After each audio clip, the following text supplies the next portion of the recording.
Our final W element, where a reader can retrieve the work, will look a little different depending if you are referencing a physical item or an online item. Just like with your title, these sources can either be standalone or part of a greater whole.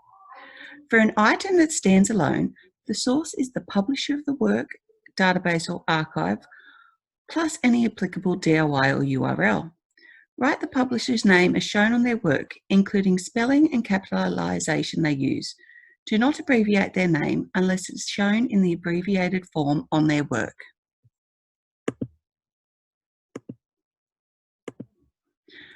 The top reference is a book. We just need to include the publisher details with a space and a full stop at the end to end the reference. The second reference is a journal article. We need to include the journal, and it needs to be in italics.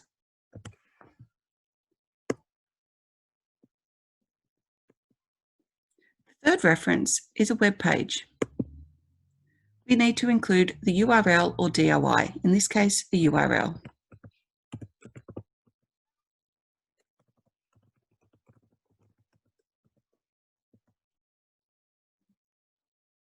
DOI is preferable to a URL as it is a more stable link.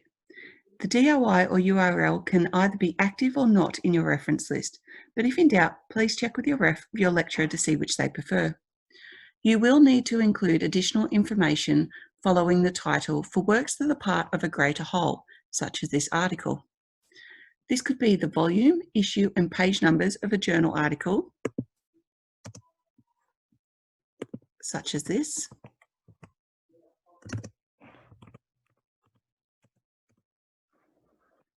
Or editor's details in a book chapter. Please consult the APA 7th edition referencing guide on the library website to find out how to do this for each different reference type you have.